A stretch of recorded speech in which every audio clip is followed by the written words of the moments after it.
बिस्मिल्लाहिर्रहमानिर्रहीम अस्सलाम वालेकुम। Welcome to my YouTube channels math learning zone.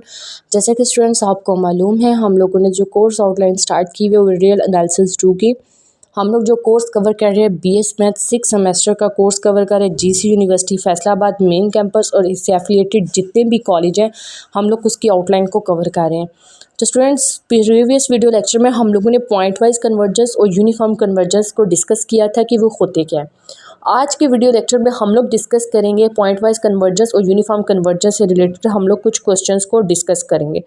तो सबसे पहले मैं आपको बताती चलती हूँ कि एक दफ़ा मैं दोबारा रिपीट कर देती हूँ कि पॉइंट वाइज कन्वर्जेंस क्या होती है। जो पॉइंट वाइज कन्वर्जेंस होती है, मैं इसको कंप्लीट नहीं लिख रही, इसको पी से शो कर रही हूँ। जो पॉइंट वाइज कन्वर्जेंस होती है उसमें एक पॉजिटिव इंटीजर m होता है। अगर वो m क्या करता है, डिपेंड करता है किसके ऊपर। अगर वो m डिपेंड करता है एप्सिलॉन पे भी और x पे भी, यानी क्वेश्चंस को सॉल्व करने के बाद हमारे पास एप्सिलॉन और x आ जाए तो वो हमारे पास कौन सी कन्वर्जेंस होती है, पॉइंट वाइज कन्वर्जेंस होती है। अब दूसरी कन्वर्जेंस को हम लोग डिस्कस करते हैं, जो कि हमारे पास कौन सी कन्वर्जेंस है, यूनिफॉर्म कन्वर्जेंस। यूनिफॉर्म कन्वर्जेंस को यू से शो कर रही हूँ। इसमें बेसिकली क्या है कि अगर जो पॉजिटिव इंटीजर m है, अगर वो किसके ऊपर डिपेंड करे, अगर वो डिपेंड करता है वन एंड ओनली एप्सिलॉन पे, यानी अगर सॉल्व करने के बाद आंसर में सिर्फ और सिर्फ एप्सिलॉन आ जाए तो वो हमारे पास क्या होती है, यूनिफॉर्म कन्वर्जेंस, यानी x वाली टर्म हमारे पास ना आए। तो ये हमारे पास बेसिकली क्या होती है, uniform convergence. Point wise convergence और यूनिफॉर्म कन्वर्जेंस हम लोगों ने प्रीवियस वीडियो लेक्चर में डिटेल के साथ डिस्कस किया। तो आज की वीडियो लेक्चर में हम इससे रिलेटेड क्वेश्चंस को सॉल्व करेंगे। क्वेश्चंस को सॉल्व करने के बाद पता चलेगा कि ये क्वेश्चन पॉइंट वाइज कन्वर्जेंस है या यूनिफॉर्म कन्वर्जेंस है। तो लेट करते हैं, हमारे पास उन्होंने एक fn(x) फंक्शन दे दिया है 1 डिवाइडेड बाई n(x) + 1, और जिसमें हमारे पास x है वो किधर से किधर तक है, x जो हमारे पास है वो 0 से 1 तक कोई भी x है, ठीक है। अब हम लोग इसको क्वेश्चंस को सॉल्व करते हैं। अब इस क्वेश्चंस को सॉल्व करने के बाद हमें पता चलेगा कि ये क्वेश्चन पॉइंट वाइज कन्वर्जेंस है या यूनिफॉर्म कन्वर्जेंस है। लेट करते हैं, हमारे पास फंक्शन f(x) है, limit x approaches to infinity fn(x). जब भी पॉइंट वाइज कन्वर्जेंस और यूनिफॉर्म कन्वर्जेंस को सॉल्व करना है तो सबसे पहले आपने क्या फाइंड आउट करना है, f(x) क्यों फाइंड आउट करना है। आपने देखा था जब हम लोगों ने पीछे फार्मूला लिखा था तो इधर दो टर्म्स हैं, एक fn(x) है और दूसरी f(x) है। अब ये जो fn(x) वाली टर्म है ये तो उसके क्वेश्चंस के बीच में ही दे दी हुई है, ठीक है। और अब हमारे पास उसके साथ वाली टर्म f(x) तो हमारे पास टर्म है ही नहीं।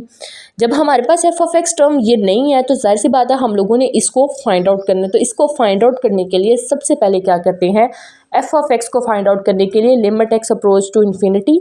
जब limit x approach to infinity किसके ऊपर करते हैं, fn(x) के ऊपर। Limit x approach to infinity किसके ऊपर करते हैं, ये जो हमारे पास फंक्शन होता है इस फंक्शन के ऊपर, फंक्शन fn(x). अब fn(x) हमारे पास क्या चीज़ है, 1 डिवाइडेड बाई n(x) + 1। fn(x) की वैल्यू हमारे पास किस चीज़ के बराबर है, fn(x) = 1 डिवाइडेड बाई n(x) + 1 के बराबर है। तो सबसे पहले मैंने आपको बेसिक चीज़ बताई है कि हमारे पास जो फार्मूला है वो fn(x) है और माइनस f(x) है, लेकिन fn(x) उसने हमारे पास क्वेश्चन में गिवन है, लेकिन हमें f(x) भी तो फाइंड आउट करना है ना। तो f(x) को फाइंड आउट करने के लिए क्या किया, limit x approach to infinity किया, यानी लिमिट किसके ऊपर अप्लाई कर देनी है, जो क्वेश्चन उसने गिवन किया होगा उसके ऊपर। Limit x approach to infinity और fn(x) किस चीज़ के बराबर है, 1 डिवाइडेड बाई n(x) + 1 के बराबर है। तो अब हम लोग नेक्स्ट इसमें क्या करते हैं कि limit x approaches to infinity, अगर हम लोग इस टर्म में से हम लोग n को कॉमन निकाल लेते हैं। आपको पता है ये एक रूल है, अगर तो बेसिकली हम लोग कॉमन तो तब निकाल सकते हैं जब दोनों टर्म के साथ n हो, लेकिन अगर इधर क्या है, n(x) + 1 है। अगर हम लोग क्या करते हैं, अगर हम लोग एक टर्म से कॉमन निकालते हैं तो जो दूसरी टर्म के साथ वो वैल्यू नहीं होती वो उसके किधर चली जाती है, डिवाइड में चली जाती है। तो सिमिलरली अगर हम लोग इधर से n टर्म को कॉमन निकालते हैं तो अंदर हमारे पास क्या बच जाता है, x + 1/n, क्योंकि इन टर्म के साथ इस वो जो वैल्यू कॉमन निकालते हैं वो दूसरी टर्म के डिवाइड में चली जाती है। और जब हम लोग n की जगह पे अब लिमिट किधर अप्रोच करिए, इन्फिनिटी को अप्रोच करिए, जहाँ जहाँ n है वहाँ वहाँ हम लोगों ने क्या पुट कर दिया, इन्फिनिटी। जब इन्फिनिटी पुट किया तो हमारे पास आंसर क्या आ गया, 0 क्या आ गया। ऐसे जब हम लोग f(x) ऑफ एक्स का आंसर हमारे पास 0 के बराबर आ जाएगा तो फिर हम लोग कहेंगे कि जो हमारे पास F N of X convergence होती है वो कौन सी कन्वर्जेंस है, पॉइंट वाइज कन्वर्जेंस है। कौन से इंटरवल में, इंटरवल 0 से 1 तक है। क्योंकि बेसिकली हम लोगों ने एफ ऑफ एक्स फाइंड क्यों करना है, क्योंकि हमारे पास क्वेश्चन में दो टर्म है, एक एफ एन ऑफ एक्स है और एक एफ ऑफ एक्स है। एफ एन ऑफ एक्स तो क्वेश्चन में गिवन है, अब F of x find out करनी है। तो एफ ऑफ एक्स को फाइंड आउट करने के लिए उसने क्या किया, ये जो एफ एन ऑफ एक्स है इस पर लिमिट अप्रोच करवाई है किधर तक, एक्स अप्रोच टू इन्फिनिटी तक। फिर आपने, हम लोगों ने उस टर्म में से हम लोगों ने किसको कॉमन ले लिया, एन को कॉमन ले लिया। जब हम लोगों ने इस टर्म में से एन को कॉमन लिया तो दूसरी टर्म के साथ वो एन जाके डिवाइड हो गया, और जब limit x approach to n approach to infinity, तो जहाँ जहाँ एन था वहाँ इन्फिनिटी अप्रोच किया तो इज इक्वल्स टू 0 आ गया। तो ये जो हमारे पास एफ ऑफ एन कन्वर्जेंस होगी ये कौन सी होगी, जब भी एफ ऑफ एक्स का आंसर इक्वल्स टू 0 के बराबर आ जाएगा तो वो हमारे पास कौन सी कन्वर्जेंस होगी, पॉइंट वाइज कन्वर्जेंस होगी। Let epsilon greater than 0 be a positive therefore for convergence. अब कन्वर्जेंस चेक करने की, ये पॉइंट वाइज कन्वर्जेंस है, ये यूनिफॉर्म कन्वर्जेंस है। अब एफ एन ऑफ एक्स भी है हमारे पास और एफ ऑफ एक्स दोनों की दोनों टर्म्स है, तो हम लोग इसको सॉल्व कर लेते हैं।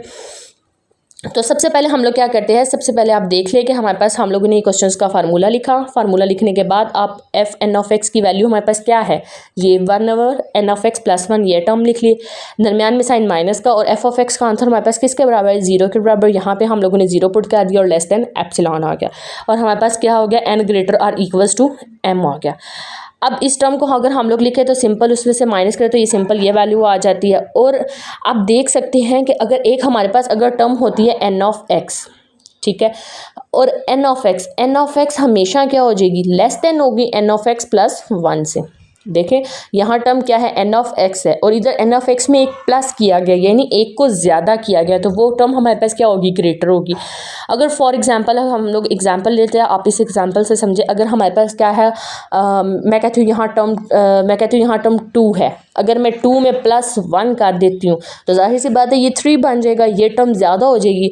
तो सिमिलरली इधर इसने क्या किया है कि हमारे पास जो एन ऑफ एक्स है वो क्या है, लेस देन है एन ऑफ एक्स प्लस 1 से। और जब हम लोग इसका इन्वर्स लेंगे यानी इन्वर्स लेंगे तो हम लोग 1/n of x plus 1 divide में चला जाएगा, तो ये ग्रेटर देन का साइन किस में कन्वर्ट हो जाएगा, लेस देन के साइन में कन्वर्ट हो जाएगा। तो इधर से हमें क्या पता चला कि हमारे पास 1/n ऑफ एक्स प्लस 1 होता है, वो लेस देन होता है 1/n ऑफ एक्स से।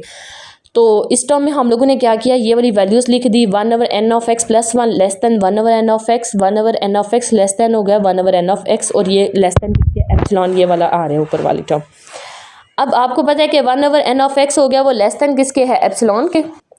और जब हमारे पास ये वाली टर्म लेस देन एप्सिलॉन के, 1/n of x less then epsilon के, एन ऑफ एक्स ये हमारे पास किसके है, लेस देन एप्सिलॉन के। अगर हम लोग ये देखें, आप यहाँ पे देखें कि यहाँ पे क्या हुआ है कि अगर यहाँ पे हमारे पास ये टर्म थी 1/n ऑफ एक्स और साथ में क्या थी, लेस देन एप्सिलॉन थी, लेकिन जब हम लोग इसका इन्वर्स लेंगे तो एन ऑफ एक्स ऊपर चला जाएगा और लेस देन 1/एप्सिलॉन हो जाएगा। इन्वर्स लेंगे तो नीचे वाली टर्म ऊपर, ऊपर वाली टर्म हमारे पास किधर आ जाएगी, नीचे आ जाएगी। तो जब हम लोगों ने बेसिकली इसका हम लोगों ने इन्वर्स लिया, तो इन्वर्स लेने के बाद हमारे पास इधर जो हमारे पास टर्म आ गया वो N of x less than 1/एप्सिलॉन के, और एन ग्रेटर और इक्वल्स टू हमारे पास किस चीज़ के है, एम के। अब आप देख सकते हो अगर ये एन टर्म को इधर रखा जाए और एक्स यहाँ मल्टीप्लाई हो रहा है और इधर आके हमारे पास क्या हो गया, डिवाइड हो गया। If we take a positive integer m, अगर हम लोग m की जगह पे हम लोग पॉजिटिव इंटीजर m ले लेते हैं, क्योंकि हम लोग इधर m n दोनों को डिस्कस कर रहे हैं कि n greater equals to m। अगर हम लोग इसकी जगह पे पॉजिटिव इंटीजर्स को ले सकते हैं, आप यहाँ पे देखें कि अगर हम लोग क्या लेते हैं, इधर m लेते हैं तो इधर क्या आ गया, x आ गया और xi आ गया, यानी m किसके ऊपर डिपेंड कर रहा है, m किसके ऊपर डिपेंड कर रहा है, x और xi पे। तो मैंने आपको क्वेश्चंस में क्या बताया था, जब भी m की वैल्यू x और xi दोनों पे डिपेंड करे तो वो हमारे पास कौन सी कन्वर्जेंस होती है, पॉइंट वाइज कन्वर्जेंस। कौन सी कन्वर्जेंस होती है, पॉइंट वाइज कन्वर्जेंस होती है, ठीक है। और अब आपको होप सो क्लियर हो गया होगा कि हमारे पास पॉइंट वाइज कन्वर्जेंस क्या होती है, कि बेसिकली हम लोगों के पास हमारे पास फार्मूला होता है वो होता है F of n of x minus f of x का मॉड होता है। एक दफ़ा मैं आपको दोबारा रिपीट करवा देती हूँ कि हमारे पास एक टर्म होती है f N of x minus f of x का मार लेस दैन एप्सिलॉन के, ये हमारे पास क्वेश्चन है। अब एफ एन ऑफ एक्स की टर्म तो उसने क्वेश्चन में दी गई होती है, लेकिन एफ ऑफ एक्स की टर्म भी तो हमें चाहिए, वो हम लोगों ने कैसे फाइंड आउट करनी है। तो उस टर्म को हम लोगों ने फाइंड आउट करने के लिए क्या किया है कि लिमिट एक्स अप्रोच करना है इन्फिनिटी को, कौन सी टर्म को, जो टर्म उसने एफ एन ऑफ एक्स दी हुई है। जब वो लिमिट अप्रोच की तो आंसर 0 के बराबर आ जाएगा, तो हम लोग क्या कहेंगे कि वो हमारे पास कौन सी है, पॉइंट वाइज कन्वर्जेंस है। जब वो कन्वर्जेंस हो गया, हम लोगों ने ये फार्मूला लगाया, वैल्यूज़ पुट की, वैल्यूज़ पुट करने के बाद जब हम लोगों ने इसके ऊपर हम लोगों ने इधर आके एक पॉइंट को ऐड किया, वो क्या पॉइंट था कि हमारे पास 1/x है वो किसके बराबर है, एन ऑफ एक्स प्लस 1।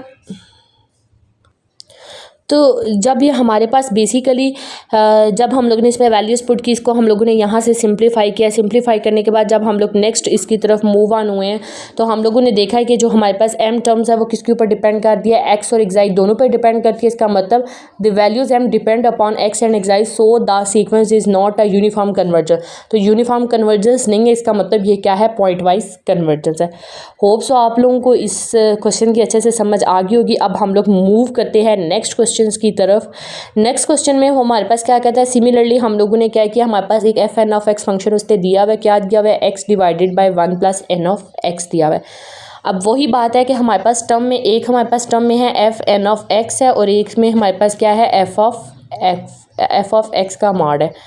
तो जब हमारे पास F N of X term तो उसने क्वेश्चन में गिवन है, लेकिन एफ ऑफ एक्स भी तो हम लोगों ने फाइंड आउट करनी है ना।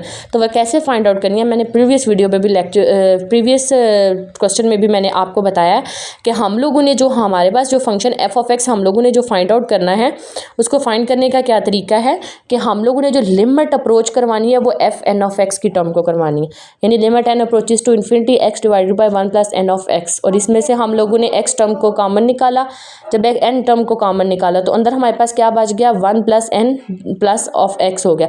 यानी यहाँ से हम लोगों ने हमारे पास बेसिकली क्या, मैंने पीछे भी क्वेश्चंस में बताया कि जब हमारे पास क्या है, हमारे पास 1 प्लस एन ऑफ एक्स है, अगर हम लोग एक्स को बाहर निकालते हैं तो हमारे पास जो हमारे पास एन जिस वैल्यू के साथ वो कॉमन नहीं होता वो उसके किधर चला जाता है, डिवाइड में चला जाता है।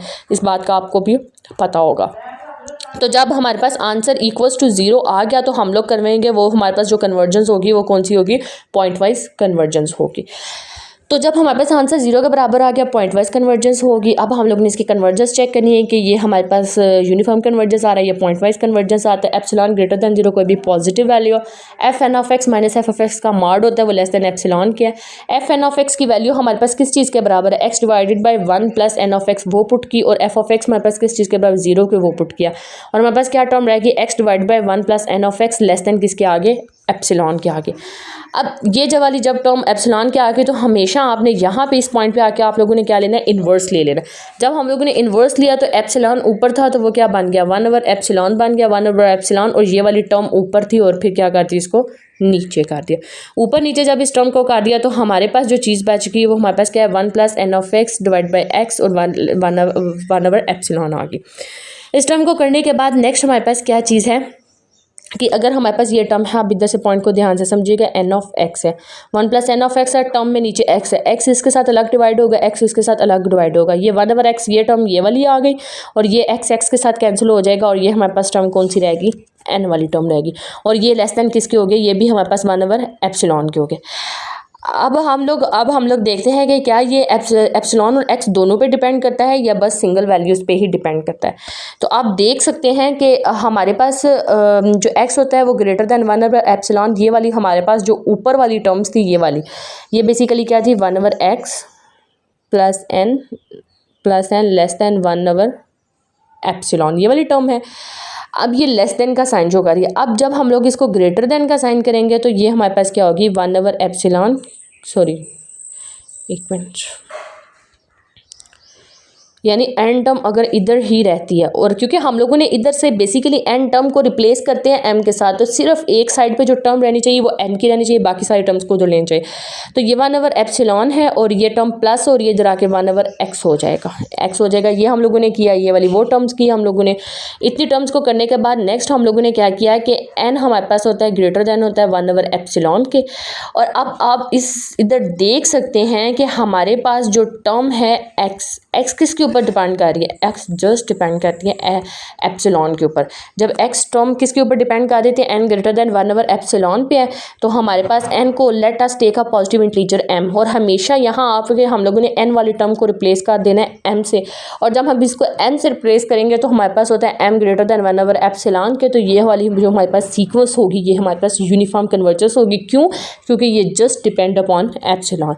होप सो आप लोगों को पिछले टॉपिक भी क्लियर हो गया होगा कि पॉइंट वाइज कन्वर्जेंस क्या है, यूनिफॉर्म कन्वर्जेंस क्या, और आज इससे रिलेटेड क्वेश्चंस करके मजीद आपको इस टॉपिक के बारे में क्लियर हो जाएगा।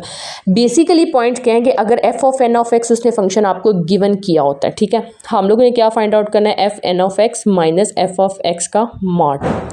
तो ये वाली टर्म तो हमारे पास गिवन होती है और ये वाली हम लोगों ने एफ ऑफ एक्स को फाइंड आउट करना होता है। अब एफ ऑफ एक्स की टर्म को हम लोगों ने फाइंड कैसे करना होता है, हम लोगों ने लिमिट्स क्या अप्रोच करनी है, limit N approach to infinity, यानी limit N approach to infinity और एफ एन ऑफ एक्स के टर्म के ऊपर लगानी है। अब उसको सॉल्व करने के बाद लिमिट अप्लाई करने के बाद आंसर 0 आ जाएगा, तो हम लोग कहेंगे कि वो क्या है, पॉइंट वाइज कन्वर्जेंस है। जब हमारे पास एफ एन ऑफ एक्स और एफ ऑफ एक्स दोनों की टर्म्स आ गएंगे, दोनों को उसकी पोजीशन में पुट करने के बाद और एट द एंड पे आगे हम लोगों ने उसका इन्वर्स भी लेना है, ठीक है। इन्वर्स लेने के बाद जो एन वाली टर्म है उसको पॉजिटिव एम के साथ रिप्लेस कर देंगे।